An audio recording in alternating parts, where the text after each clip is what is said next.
I hope you've been kind of informed of the rules. I'm going to try to get as many, if not all of you, an opportunity to ask a question. But last time we tried this, it was just kind of chaotic, people yelling. So I'd ask that you just kind of be patient with me, pay attention to the questions asked, because sometimes you guys want to ask the same question twice, and you're going to get the same answer. So help yourself get what you can out of this. I'm going to give you one question and a follow-up, okay? But before we get there, I do have some comments. First of all, I want to begin by offering our condolences to our partners at the state Department of Public Safety's tragically lost 2 members last night in a helicopter crash up in northern Arizona. So if you would keep them in your prayers, Colonel Glover and his team, I'm sure, would have greatly appreciate it. Along the same lines, I think you all saw last night, I'm trying to speak up, not yell. Apparently I talk soft. We saw last night the family, they just hurt, understandably so. And so I really want you to know this entire team here, those behind me, and our community are hurting with you. We really just want Mom back, okay? Right now, we believe Nancy is still out there. We want her home.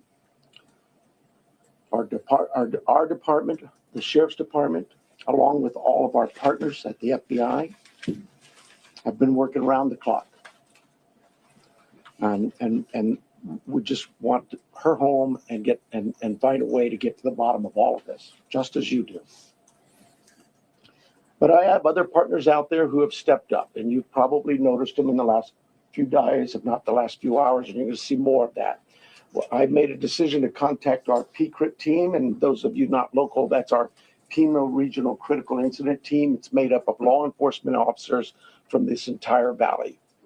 Pasquayaki Police Department, Tucson Police Department, Marana Police Department, Oro Valley Police Department, Pima College Police Department, it's just Tucson International Police Department, Sarita Police Department. There's so many of them, and they are going to help us tremendously. And that's really done because we have so much in front of us still, and we're hoping that, I know the FBI has committed a very large number of men and women to partner with us, work side by side with us. We go do an interview, they're going to be there with us. We're going to go look at some evidence or process evidence, they're going to be right there with us. We're sharing every piece of information, all the data we can to get this thing solved. And it's important that my partners in law enforcement know and understand their roles, because it is very large, complex investigation with a lot of moving parts.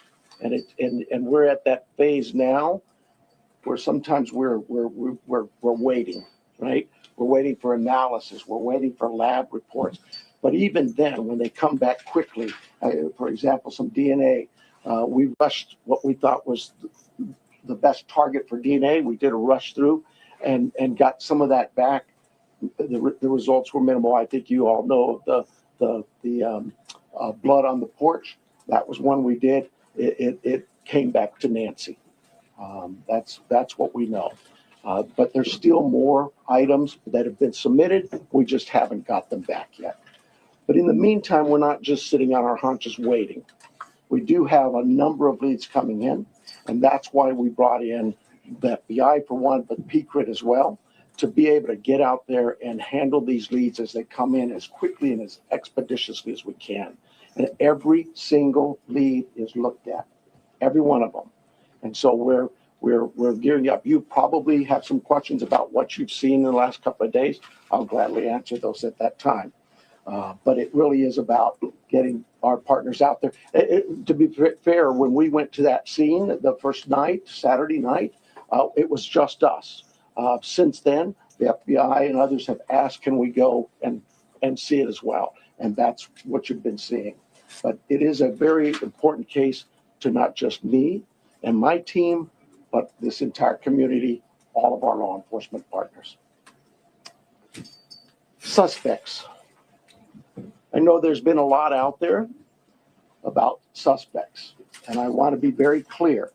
At this time, we have not identified a suspect or a person of interest in this case. We are working our best to do that. But to be clear, we have nobody of interest or any suspects that you would consider a prime suspect. We're just not there. We're not there yet. The timeline, I think we've got it on the board, do we not? This is a timeline that we have been able to develop with some of the things that we've had processed. Various pieces of electronics that we've gathered.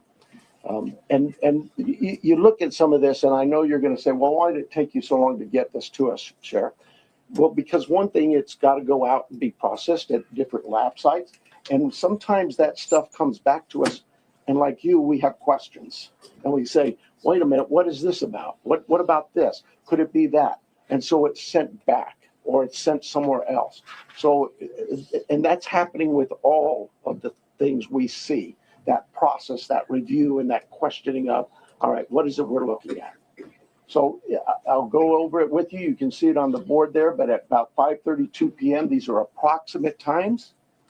5:32 p.m., Nancy travels to her local family's home for dinner and playing games with the family, and just visiting.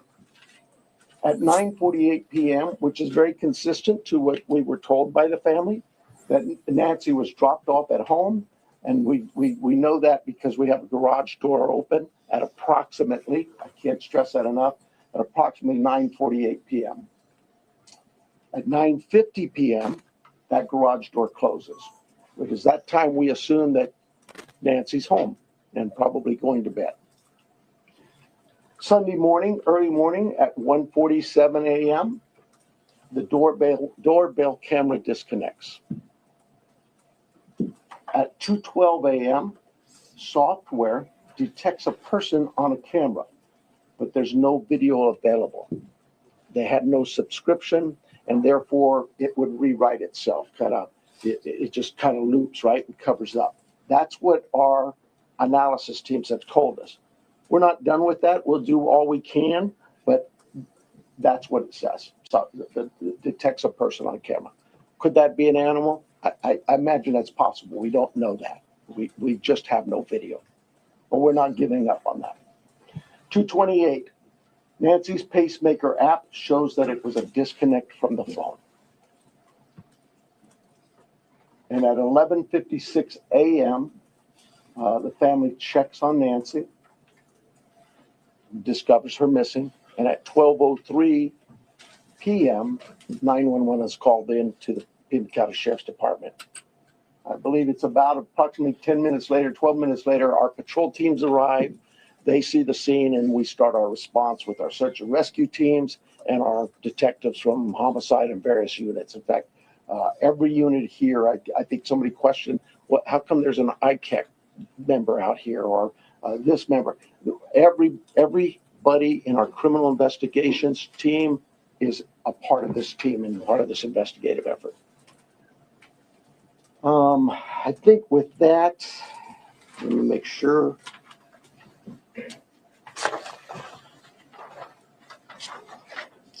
I want to clarify some things that I may have already done, but yeah, I've gone over with the blood at the front door, the doorbell camera. It was removed, we know that, but we're not confirming that any cameras were smashed or destroyed around the house. I don't know where that came from, but that's something we're not confirming. The car, the car that was at the home, it's just standard investigative practices. It's part of the search warrant scene, court orders. We pull it out of there and do our scene processing with the vehicle. Uber, we did speak to a driver because Nancy, we learned, had been taken the Uber to the family residence, the daughter, for dinner. And we located that driver and spoke with them and got that information. The house, You guys got this, I think, conducting follow-up. I think you said somebody had mentioned that they saw a team out there again last night or yesterday, and that's just, again, what I was talking about before. Our partners wanted a chance to see it and examine things themselves, and more importantly, it's just we're constantly following up on things and go, hey, what about this? So we want to go back and check on some things.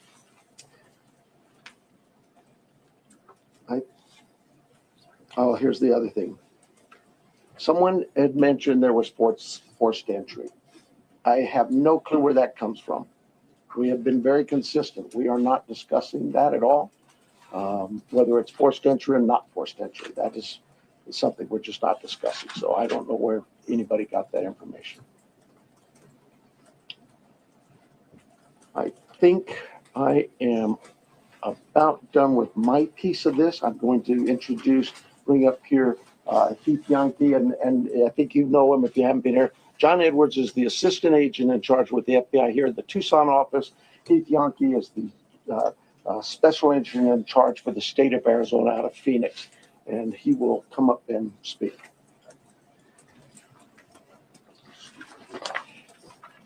Thank you, Sheriff. Hello, I'm Heath Yankee, the special agent in charge of the FBI's Phoenix Division. First, I want to let the Guthrie family know that our hearts are heavy for them. After seeing your message last night, it is clear that you and your family are in pain. Please know that we are doing everything to bring your mother home. The FBI is now working this case jointly with the Pima County Sheriff's Department, and we're going to start today by announcing a $50,000 reward for information leading to the recovery of Nancy Guthrie and or the arrest and conviction of anyone involved in her disappearance, and this will be the missing persons with the reward that will be going out. The FBI has agents, analysts, and professional staff employees working day and night with our partners at the Sheriff's Department.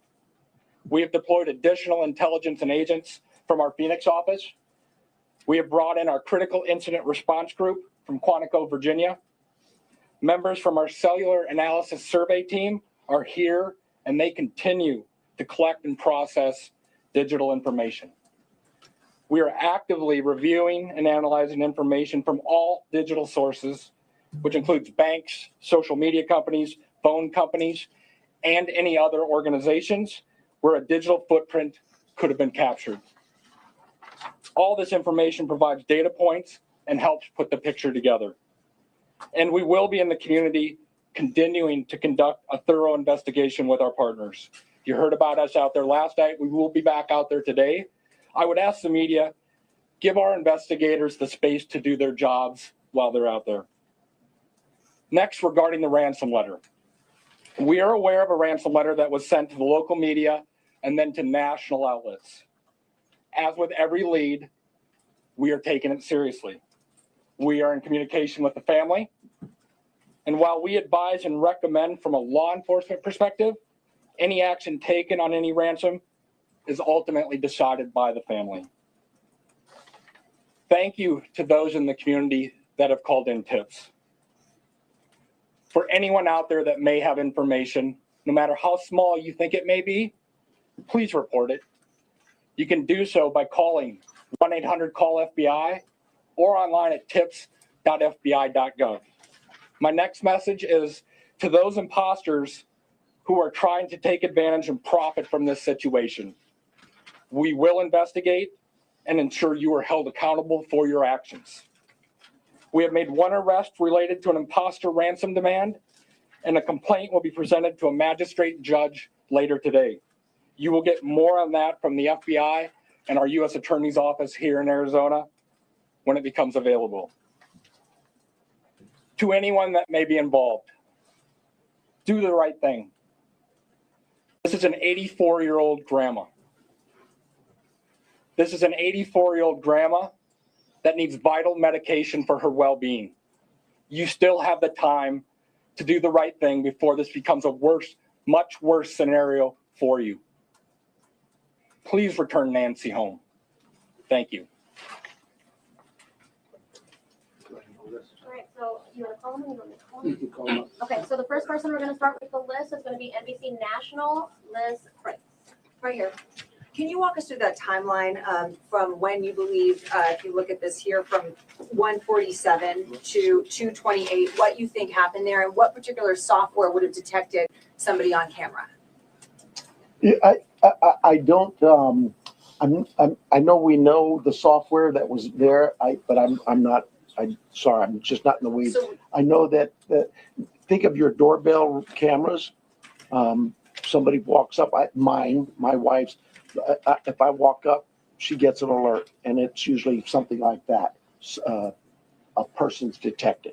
so to understand then the follow-up, one, does that mean that it was about a 45-minute span that this suspect or suspects would have been on the property? And then also, does this essentially mean that you've cooperated with the tech companies and you can officially say that no surveillance video is available from the home? We know that the tech company that we sent that camera off to, yes, they've said they've run out of ways to recover any video.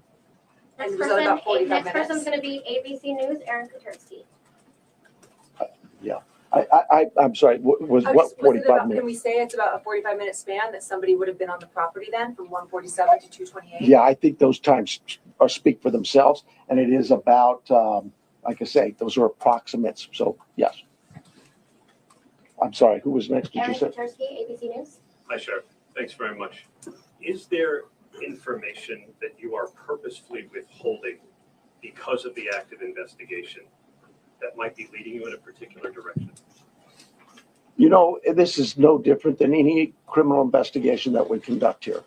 Law enforcement has conducted investigations since 1865 here in Pima County.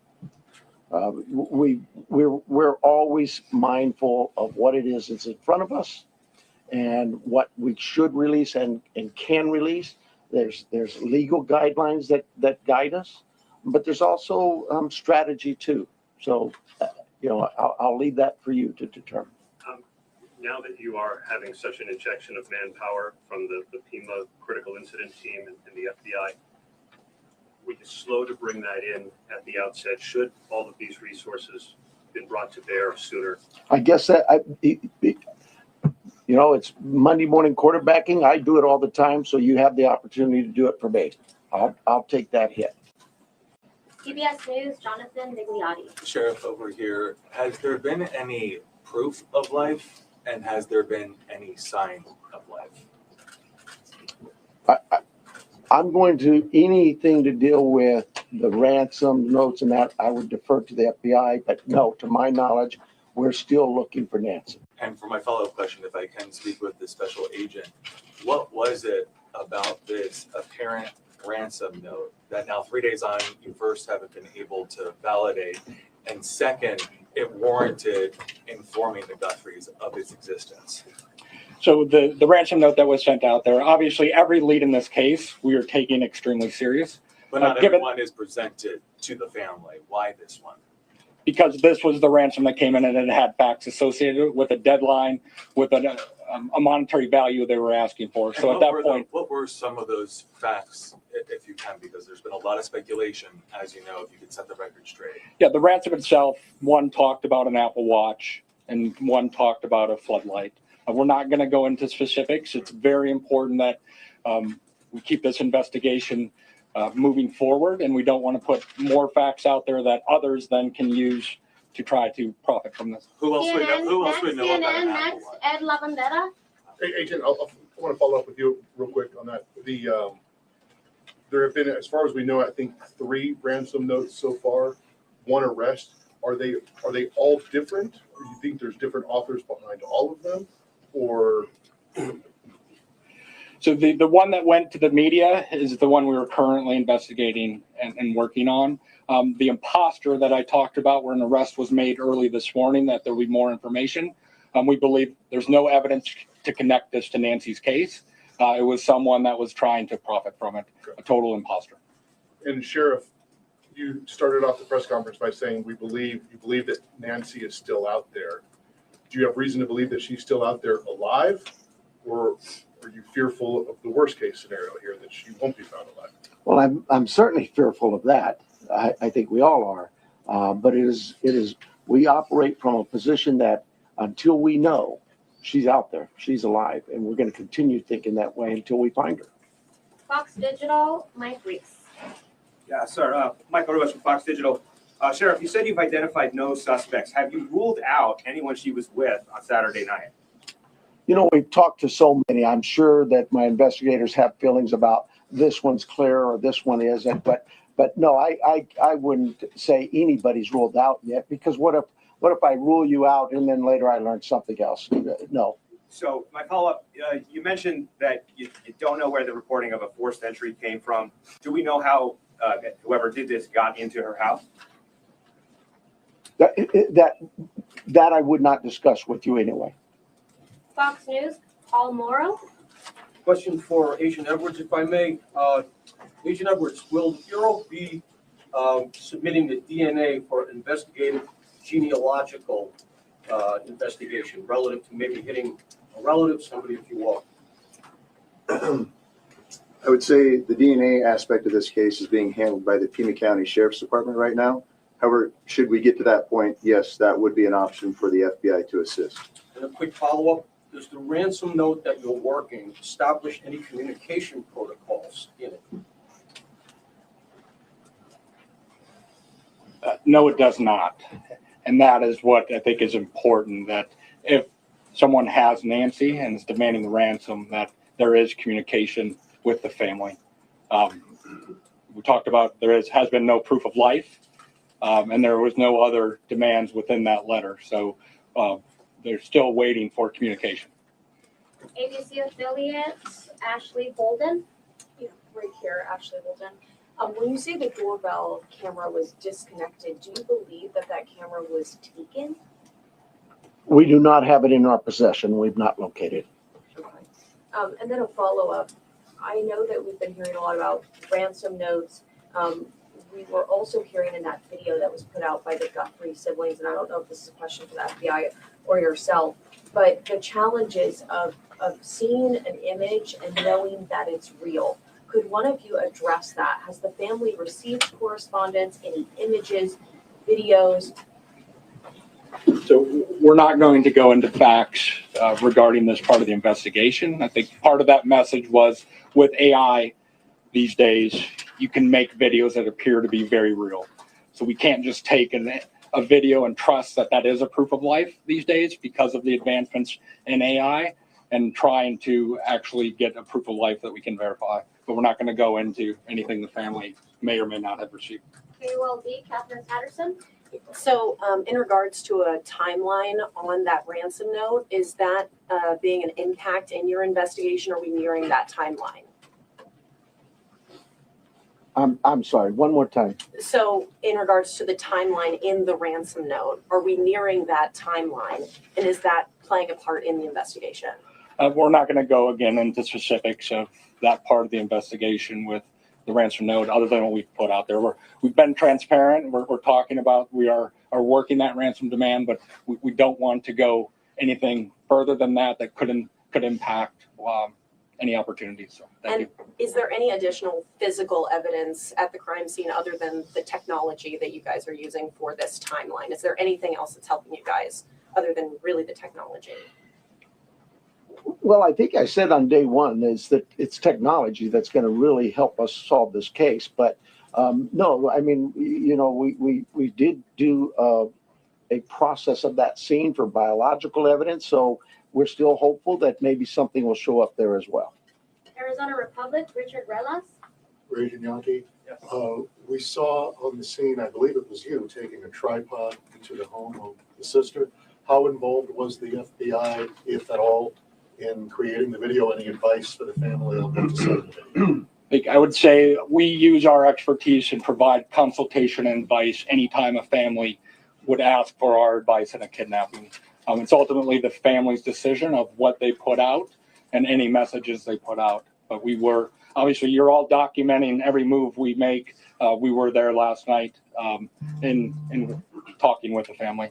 But every decision is theirs. Right, that was a tripod and a ring light. And Sheriff Donis, You said the blood was found on the porch and on the front stoop. Just wanted to verify that. I say porch, front stoop. It's all in that same general area by But the in front front door. of the house. Front door, yes. What, given her medical condition and the fact that it was her blood, as you say, what would her medical condition do with her recovery if she indeed bled out or was bleeding when she left the house? Well, again, I've got to be careful for HIPAA, but I would say this. We know she is in need of medication, daily medication. And we also know that this is day 4 or 5 and still we don't know that she's getting her medication. That could in itself prove fatal. And for the No, that'll be for the that room, question. sir, For your name? KGUN News, we Agent have Craig Edwards? Smith or I'll do Athena. that. I'll do that for you. I'll do that. Craig? Kagan, Athena, Craig Oh, left. okay. Have you been in communication with anyone who you believe could be the kidnapper? You know, it goes back to what we talked about. Nobody's eliminated, but we just really don't have enough to say, this is our suspect, this is our guy, we know, or our gal. We just don't know that. And it's really kind of reckless to report that someone is a suspect when they could very well be a victim. It just, I bring to you, to the media, I plead with you to be careful of what it is we put out there, because we don't have anybody here listed as a suspect. And you could actually be doing some damage to the case, but you can do some damage to that individual too. Social media is kind of an ugly world sometimes. And how far out have you expanded your search, can you say? You know, I would tell you this, look, nothing's off the table. If we get a lead that there's somebody, hey, you've got this over here or over here, we're going, and that will expand and expand and expand. I think the FBI, with their billboards, they're now planning to put those up at every state around here, at all of our neighboring states. So, we use you, the national media, the FBI with their national outreach, to affect that for us. But as far as the actual investigation, naturally the scene is the primary, and we just keep spreading it out as we get more and more leads. Court TV, Cody Thomas. Hi there, Sheriff. Actually, my question is for Agent Yonke. You know, we saw Savannah Guthrie and her siblings, the family put out that video last night on Instagram addressing, you know, the tragedy that this is, but also addressing the ransom letter saying they're ready to talk. My question is, did the FBI or any other agency help them craft that message to put out on social media? Like I said to the previous question, we have an expertise when it comes to kidnappings. And when families want advice, consultation, expertise, we will provide that. But the ultimate decisions on what they say and how they put that out rests with the family itself. And as far as suspects, I know we haven't identified one, but what type of suspect or suspects do we think we're dealing with here? At this time, like the sheriff has said, there is no primary suspect identified, so it could run the gamut. So, KPNX, Troy Hayden. Are you actively investigating the son-in-law in this case? So there were reports earlier this week and you refuted that. You said you haven't eliminated everybody. Have you eliminated him or come close to it, or are you actively looking at him? We're actively looking at everybody we come across in this case. Everybody. We would be irresponsible if we didn't talk to everybody. The Uber driver, the gardener, the pool person, whoever. Everybody. It's so cliche, but everybody's still a suspect in our eyes. That's just how we look at things and think as cops. Does that mean we have a prime suspect? No, and the family's been very cooperative. They've done everything we've asked of them, and we want that relationship to continue. And sometimes people can be mean out there, and that can really harm us and harm our efforts. Did you find blood anywhere else in the home besides the porch? The only DNA evidence we got back is on the porch. We prioritize things and we rush things, and those items we put out to a lab to rush it. And even then it's 2, 3, 4 days. The other items could take 10 days, 20 days, But we saw the importance of that blood. It came back to Nancy. So it was and only there, it wasn't anywhere else in the house? I don't know that. We processed the house for biological evidence, and we've not gotten anything back. Newsmax, Sarah Williamson. Hi there. My question is just piggybacking off our colleagues here about how far this search has gone. When it comes to doorbell cameras, you say technology plays a critical role in this. Have you been actively door knocking the neighbors and businesses and collecting those doorbell cameras? And is there anything that has come up there, and how far is that stretched? I can't tell you whether things have come up or not, but we have door to door. I think we're still doing door to door, not just in that neighborhood, but other neighborhoods. Just as leads come in and take us somewhere, we're going to do those things. Okay, and just to follow up as well in regards to the video that was released by Nancy Guthrie's children last night, just to clarify, that was not coordinated with any law enforcement beforehand, and that you hadn't seen that video before it was released? The FBI is handling all things with the ransom. I think the answer was yes, we were there. Okay. The media was there. We can help coordinate, provide that consultation, but that is the family's decision of what they film and what they put out. Fox 10, Justin Liu. Agent Yonke, this one's for you. Following up on that video that was released yesterday, you said, ultimately any further action is decided on by the family. Since then, have they expressed any more interest in more efforts to try and get in contact with who is behind the ransom letter? And do you have a crisis or any sort of hostage negotiator with your team for that type of situation if it moves forward? So the two parts of that question I think it's pretty clear. The family wants to be contacted. They know time is of the essence. And if those that may have Nancy are watching this, the family is ready to talk, get proof of life, because there has been no contact after that ransom note went to the media. For your second question, yes, we have crisis negotiators. That is part of our team here locally, along with the personnel we brought in from Quantico, and they will be part of it. But we're not going to go beyond that of any specifics. Sheriff Nanos, taking down the crime scene perimeter after Monday's investigation and really opening access to that property to everyone else, was that something you would do differently looking back, knowing that, federal authorities also conducted a search yesterday? Would you have kept that perimeter up, knowing that? Monday morning quarterback, I probably would have, but I'll say this. We processed the scene. We got what we thought was complete. My team did that. I have to have all the faith and trust in their abilities and their skills, and I think they went through that pretty well. But because another agency now steps in and wants to assist, we're just like with you, we're an open book. Absolutely. How can we help? One of the things people don't see, I heard your question about, and we left and then others can walk up. When we process a scene and we're done, we return that scene to in this case, the homeowners, the family. And we don't just go march back in there. We call the family again and get permissions to go back to the home. So yeah, there's, again, Monday morning quarterback, absolutely. I probably could have held off on that. We knew that the FBI, we've worked with them before in a lot of cases, and we felt like they could be of help in this with particularly the forensic analysis we use in a number of things. But at the start of this thing, we weren't sure what we had. And as the day progressed, we realized that there could be more to this. And we started in that. Remember, it was a search and rescue mission the first few hours. And we transitioned that over to a criminal investigation. With that, brought in our partners from the FBI and others. Have you heard from President Trump on the resources? I was actually going to ask about that. We saw the message yesterday. Are you next? Yeah. Okay, I'm sorry.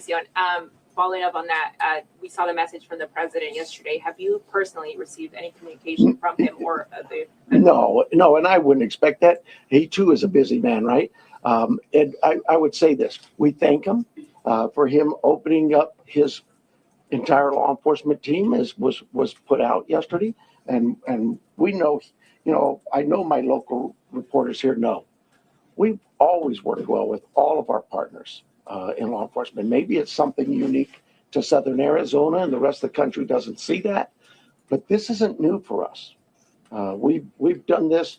Gabby Giffords, I headed up that investigation many years ago, and we worked side by side. Could not have got things done if we weren't with the FBI on that. And just the other question, this being a border state, have you guys had any communication with Mexican authorities? I have not. I work closely with the Mexican consulate, as other consulates, being the sheriff, but no, I've not heard from them. Arizona, Univision Madres. Hi, Sheriff. My question is, do you know, it's a two-part question, do you know what medication Nancy uses? And have you checked the local pharmacies and pharmacies around the state where they bought, per se, this medication to keep her alive, to keep her healthy, while still look for her? So we do know what medications, and we have contacted pharmacies. Probably need to go back to just make sure that they didn't, maybe we contacted them early on. I know that night, Sunday night, Saturday night, Sunday morning, I know we were doing all the hospital checks, and that check was continuous every hour, going back out. And physically in person, deputies were going to each local area hospital and asking them to check their logs. My second question here is, I know you're looking for her in Pima County. Are you looking for her across the state now? And if so, if there's a particular area that you're focusing on right now? Well, we're looking for her everywhere, right? The FBI just made an arrest on a tip that we got that we thought there could be something here. It's statewide. The billboards are going to be out there across the country. We take leads from everywhere, and where those leads take us, we'll get there. MS Now, Alex Talbot. Agent Yankee, do you have any reason to believe that Nancy Guthrie may be being held outside of the country? Is that something that you ruled out at this point? We don't have any of that information. We haven't ruled anything out. Like the sheriff said, we will follow the facts wherever they take us, whether it is outside of the state of Arizona or over the border. We will follow the facts and go there, but we have no indication anything over the Mexican border. And you mentioned on the ransom note there were details about the Apple Watch and the floodlight. Yep. The ransom notes that were sent out to TMZ, KGUN, and KOLD, are they all the same ransom note? Do they contain the same details in each of those individual ransom notes? The ones that I am tracking and aware of were the same that went to TMZ also. News Nation, Brian Enton. Agent Yankee, sorry, over here. Yes. When did the first ransom note arrive? And the reason I ask is because the Apple Watch has been in the news and on social media, and you could see like floodlights on video. So was it before those things were out in the world? I don't have the specific time frame, as I said here today, of what time it came in, but that you are right. Anyone could see a floodlight hanging down, could have seen some of those things. The watch has been talked about, so that timing is tricky, but that's why we're taking it serious no matter what, and following the leads on that. But I don't have the time frame that the first note came in, as I sit here today. Thank you. And my follow-up is for the sheriff. In the house, were there any signs that someone tried to clean up or maybe destroy evidence? I can't talk about the crime scene, so I'll give you another question. My other question is, I heard the agents say that it was a joint investigation now. At the other press conference, the FBI said they were assisting. Is it joint now? I mean, are both agencies in charge now? Look, there's no ego here. We in this part of the country, we'll take anybody's help. It's not about who's in charge. From day one, when we contacted the FBI, they were that gracious to say, whatever you need. And so that's really it. And they're great partners, just as my other local law enforcement brethren. I didn't even have to ask. That's what's really amazing. I haven't had to call anybody. They've called me. Sheriff, what do you need?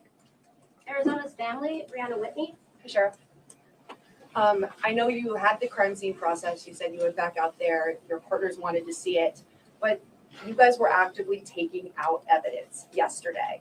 Was there something you missed the first time, or did you get a new piece of information that led you to believe you needed to go back out and take more than you had that first day?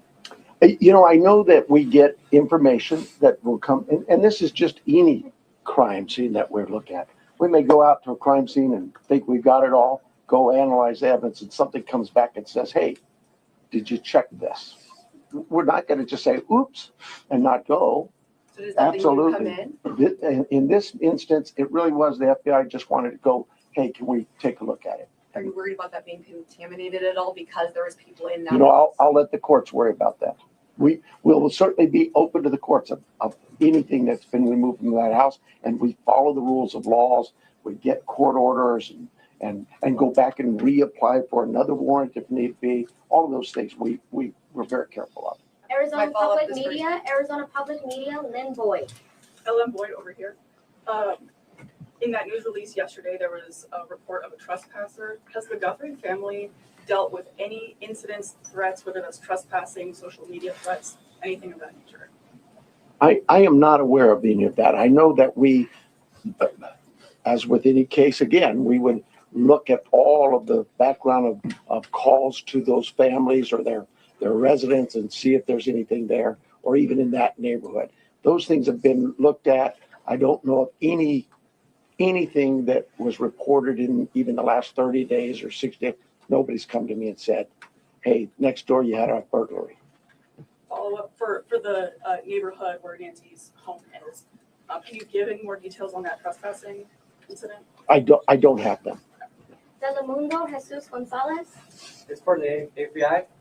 I just have a question. Can we confirm if the FBI director is coming for the investigation? Yes, Director Patel is being briefed several times a day on this investigation back in DC. He does have a trip scheduled to Tucson that was pre-scheduled before this, but he is receiving consistent and constant updates from our team here. He's coming today? He is not coming today. And before you go to the next one, I know you may have had a follow-up question, but I think I overstepped you. So if you wanted to ask, Oh, thank you. I'll give you that opportunity. Thank you. I really appreciate that. Absolutely. Thank you. At what point do you deem the ransom note not credible if there is no communication that follows up since you received it? Like, what's that timeline where you say, no proof of life, there's no more, this isn't credible? I think we start to look at what the deadlines were in the note. First, I think it was 5 o'clock today. And then it had a second deadline after that. So we are continuing in a normal kidnapping case, there would be contact by now trying to discuss that. But those are the timeframes we are looking at as we move forward. Are you able to say that second deadline that was given? I don't have that with me right now. So. Thank you. Sorry about that. Thank you. 5 a.m. Entertainment Tonight, Denny Directo. Yes, my question actually is for Agent Yonke. There was a report that said the ransom came from an email that the FBI was actually looking into that IP address. Any updates on that? Nothing that I can release. Thank you. And then also, there's also conflicting reports about who was the last person to actually see Nancy and drive her home. We know she took an Uber to Annie's house, but can you confirm whether it was Annie or her son-in-law Tommaso who took her home that night? I think the timeline that the sheriff provided was a family member, but just family. We're going to go with family. Record TV, Vandry Piera. Sheriff, we are for national, so we're not familiar with the area. So we think that it was a remote area. So my question is, why is it so hard to track a car or something suspicious that have passed through the area at that night? How difficult it is, because probably cameras around or something. Yeah, you're talking about the challenges we face in some of being in a rural area like this. Those are challenges we face all the time. We'd love it to have all the cameras in what we would consider a more urban nature type area. But once you get out into the community, that's not the only part of Tucson that is that way. And we just find ways to overcome those challenges. We don't just disregard it.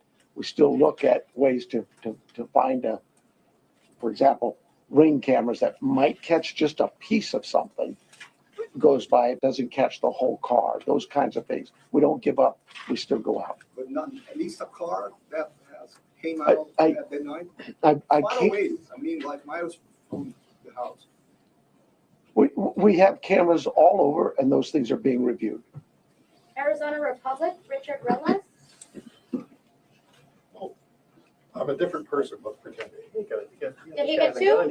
It's the second one. Was that you? Oh, sorry. No. Wait, all right. Thank you guys for keeping us honest. No, you already asked your question, so we're gonna go to the New York Times. And I apologize for getting your name wrong here, Reese. Devo? No, you're close. Devo. Hi, Sheriff. Hi.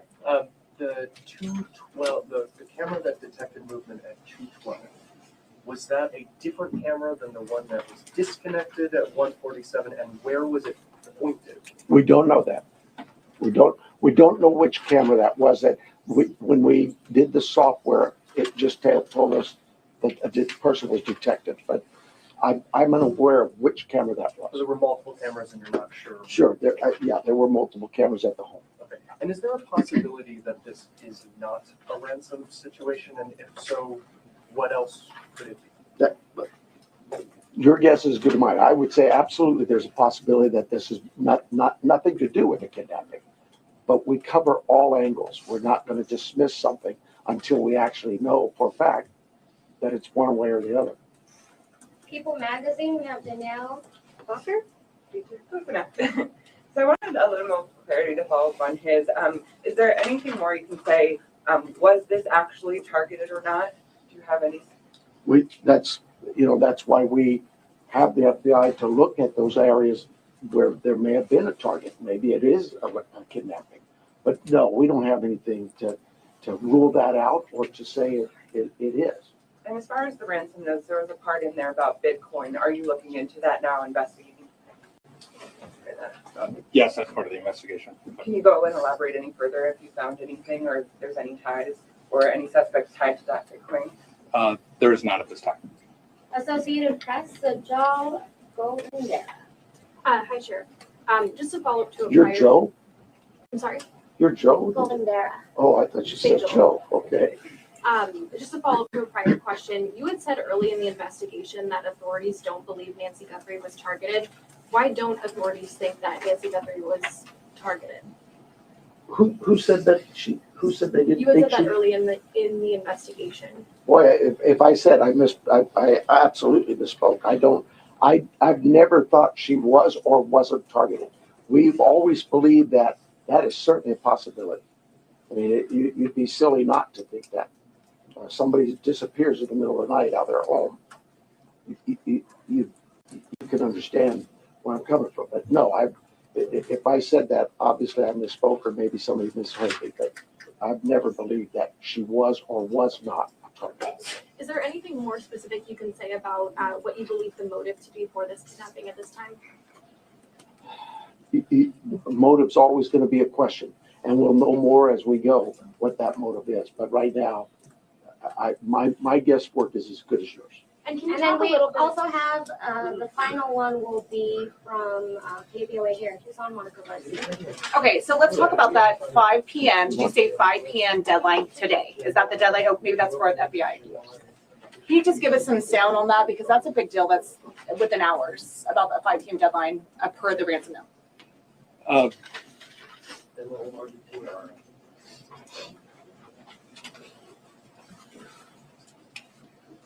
And then what's supposed to happen after that? So the ransom note that was distributed to the media did make a demand for 5 p.m. today. And if a transfer wasn't made, then I think a second demand was for next Monday.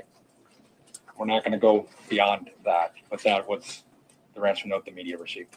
Did it indicate what would happen if they didn't meet that ransom? Did they? We're not going to go into those specifics. Thank you.